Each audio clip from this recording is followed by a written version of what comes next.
Hello guys, once again welcome to KV Academy in search of incredibles. This is the new video of our channel और इस video में हम बात करने जा रहे हैं the exam before exam most important questions of the general science part, जो कि आपका ग्रेड 3 एग्जाम में बहुत इंपॉर्टेंट बनने वाला है। मैक्सिमम क्वेश्चंस आपके जनरल साइंस से आ रहे हैं, तो आज का पार्ट मैंने पूरा का पूरा आपके लिए जनरल साइंस का रखा है। मोस्ट एक्सपेक्टेड पेपर ही है, तो लास्ट तक आप वीडियो को देखिएगा। मैंने प्रीवियस ईयर क्वेश्चंस के साथ जो सबसे ज़्यादा बार क्वेश्चंस आ चुके हैं किसी भी एग्जाम में, तो सबको मैंने एक्यूमुलेट किया एक जगह। Persons working in cement plant and limestone quarries are more prone to disease like silicosis बोलते हैं इस डिजीज को। सो बिना टाइम वेस्ट किए हम लोग फटाफट सारे क्वेश्चंस करेंगे कम से कम समय में, ताकि आपको पढ़ने में भी आसानी हो। व्हाइट लंग्स कैंसर इज कज बाय, व्हाइट लंग्स कैंसर किससे कज होता है? तो ये आपका एस्बेस्टस से इसका करेक्ट आंसर बनता है ऑप्शन नंबर बी। ठीक है, बहुत जगह इसका आंसर टेक्सटाइल भी है, तो वो गलत है। ठीक है, नेक्स्ट आपका आंसर होगा, सॉरी क्वेश्चन है, pollination takes place with the help of bird is called ornithophily. Ornithophily which is take by the bird, bird के द्वारा जो होता है वो आपका होता है ऑर्निथोफिली। ये हाइड्रोफिली जब आ गया, तो जो पॉलिनेशन वाटर से होता है उसे हम लोग कहते हैं हाइड्रोफिली, और जो पॉलिनेशन आपके एनिमल से होता है उसे कहते हैं जूफिली। एनिमल से होता है तो उसे कहते हैं जूफिली। नेक्स्ट क्वेश्चन है, fertilisation is a process of, तो फर्टिलाइजेशन में आपका क्या होता है? Male gamete is fuse with the egg cell, egg cell को ही हम लोग ओवम भी कहते हैं। ठीक है, तो आपको ये ध्यान रखना है। इसका करेक्ट आंसर बनेगा a male gamete is fuse with the egg cell.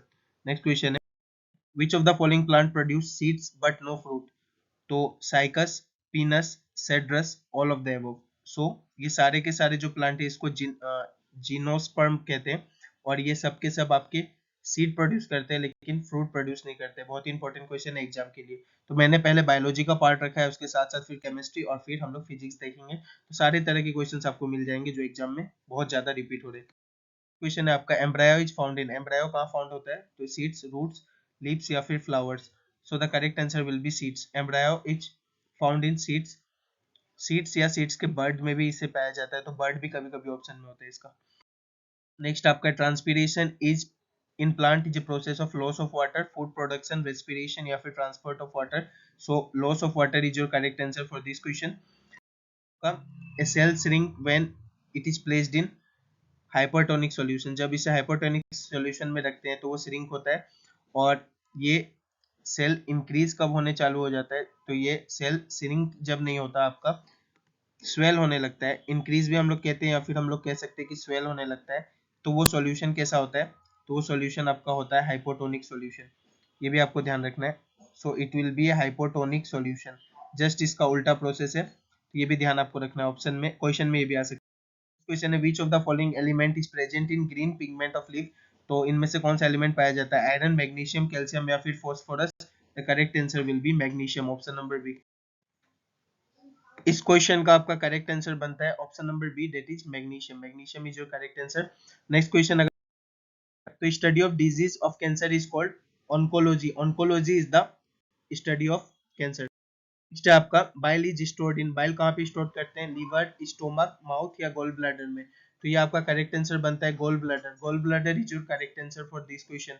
Next question है आपका, who is known as the father of periodic table? Mendeleev, Dmitry Mendeleev is known as the father of modern periodic table। ये आपको ध्यान रखना है। Next question है, at constant temperature the product of pressure and volume is constant, this law is called। तो ये चारों law आपको जानना बहुत जरूरी है। इसका आंसर आपको मुझे कमेंट बॉक्स में बताना है, ये आपका होमवर्क क्वेश्चन रहेगा। तो जो आंसर है वो भी बताना है, साथ साथ ये भी बताना है कि सारे ऑप्शन किसके लिए है। तो ये ऑप्शंस बहुत ही इंपॉर्टेंट है, आपको एक बार देखना बहुत जरूरी है, इसलिए मैं इसका आंसर नहीं दे रहा हूँ, आपको खुद इसे बता। ठीक है, neutron was discovered by Chadwick has discovered the neutron. उसके बाद which one of the following is used in storage battery? So lead is used in storage battery out of all these options। Question है आपका, laser beam is a beam of radiation which are coherent, monochromatic, both A and B या फिर non coherent. So the correct answer will be both A and B. ये coherent और monochromatic होता है। Next है, which of the following is the outermost layer of earth surface? So exosphere जो है ये आपका आउटरमोस्ट लेयर होता है अर्थ सरफेस का। को देखते हैं नेक्स्ट क्वेश्चन कौन सा है। तो which of the following is has the longest wavelength? So red light has wavelength सबसे ज्यादा होता है।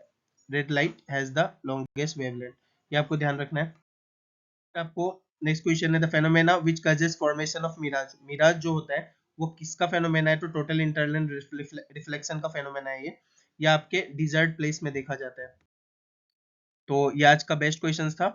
और मैथ रीजनिंग या फिर जीके का जो भी सॉल्व पेपर आपको अगर चाहिए, complete solve paper previous year paper से, तो वो सारा लिंक मैंने डिस्क्रिप्शन में दे दिया है। मैथ्स का पूरा सॉल्व पेपर आपको क्वेश्चन पेपर देखने को मिलेगा और ज्यादा से ज्यादा क्वेश्चन वहीं से रिपीट हो रहा है, तो आपको सारा सॉल्व पेपर देख लेना है। जीके का भी पूरा सॉल्व पेपर है प्रीवियस ईयर। साथ ही साथ जो मैं ये सीरीज करा रहा हूँ ये आपके लिए बहुत इंपॉर्टेंट है। सारे वीडियो का एक्सेस कीजिए, आपका एग्जाम बहुत अच्छा जाएगा और मैं आपको गारंटी दे सकता हूँ इनमें से आपको क्वेश्चन देखने को मिलेगा।